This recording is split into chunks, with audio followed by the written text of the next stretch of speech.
guys, it's Kelly here, and I'm back with another video for Marker Pop, and today I'm concentrating on doing some quick Christmas cards. So I'm using W+9's Holiday Bows, their Sunshine Layers die, and my Zig Clean color markers. So I'm going to do a little bit of resist here. I'm going to stamp this large Happy Holidays, which is easily a great focal point, and it's super simple. So I'm going to put down my embossing buddy bag, which is just an anti-static tool, so that when I do my embossing, nothing sticks where I don't want it. I'm going to ink up my sentiment with Versamark, and then I'm going to go ahead and stamp that down.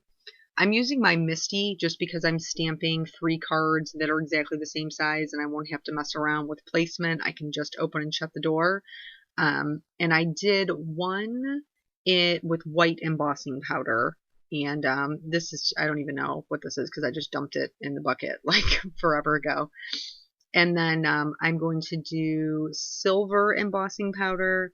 And then the last one that I do is gold. I happen to love metallics for Christmas, for the holidays. I think they're super pretty.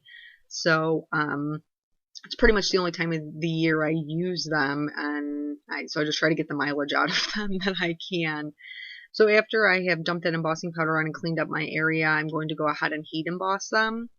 And there is always something magical about watching embossing powder melt, but especially when they're metallics, they just go from being pretty to just absolutely stunning. And I love the way that they look, and they melt so fast, especially if you preheat your gun, which I recommend you do. That way you don't warp your paper as much with the heat. So after these are done, I went ahead and taped them down to my board, and I'm just literally like just scribbling on some color. I decided I wanted the golds to be with like a pinkish purple. I even added in like a little bit of it's called deep blue. That's the color on the marker. And this is just, I'm just laying it down. I'm not worried about the embossing powder going over on top of it. I'm trying to work in areas of 3. And then I'm just going to add clean clear water to it. I started doing strokes so that it was brushed on, but I really didn't like the way that water was mixing. So I started more like patting the water on. And these cards are one of those things that like you just stop wherever you're happy. I prefer a bolder color, so even though this really soft wash is pretty, I wanted something that was a little bolder, so I dried it down, and then I just put another layer on. You can use these markers on a wet surface. I don't prefer to use them that way because it kind of bleaches out the tip and you don't get as strong as a pigment. But if you are a softer color person, then that might be a route that you want to go. So after I have all of this down, I'm just going to do the same thing. And then you can see just how fast that color builds up, and they become really bold and really vibrant and just absolutely beautiful. So I did the 3 cards. And I will show you all 3, but I'm not going to show you how I made all 3 because I did the same thing each time. So I didn't really feel like it would be beneficial to you to see the other ones. So once again, I put all that water on, but this time before I dry it, I'm going to use the W+9 Pure Color Shimmer Spray. And I showed you I also use Perfect Pearls to do the same thing. You know, you can use whatever shimmer you have that, you know, you already own. I happen to love the shimmer spray by W+9 just because it has like an iridescent look. So after I added that and dried it down, I'm going to do a few more spatters just for some interest, since this is going to be my whole card. This background is it. I just wanted it to be really interesting. So after I let it sit for a minute, I blotted that up, and again, you know, it just bleaches out that color, and those zigs pick up really, really well. So it's not like I've used the Gansai, TMB, I don't even know, watercolors, and those don't pick up very well, but these do. So I'm going to use the large scallop die from the Sunshine Layers die from W+9.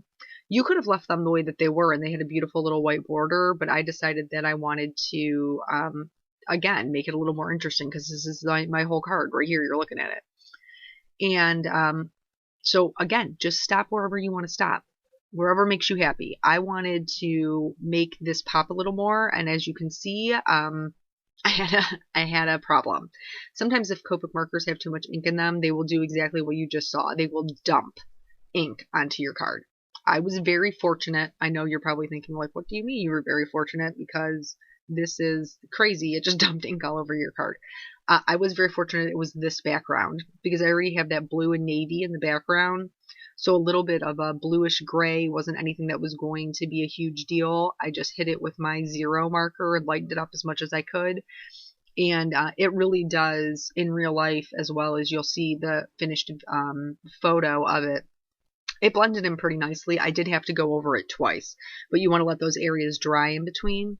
So after I had my shadow down, I used C7, C5, and C3, and I went out from there. You want to make sure that you don't color over your embossing with your Copics. It can ruin your nibs.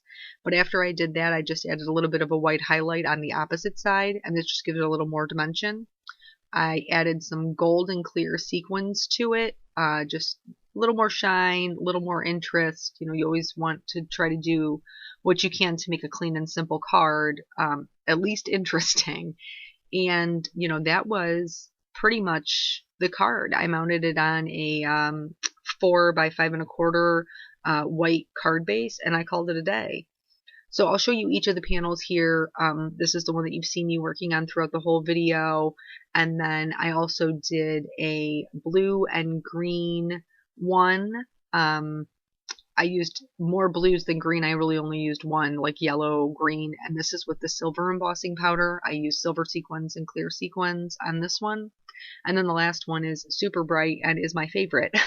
And that is some reds, some pinks, and some oranges. And this is with the white embossing powder. And for those sequins, I just used clear.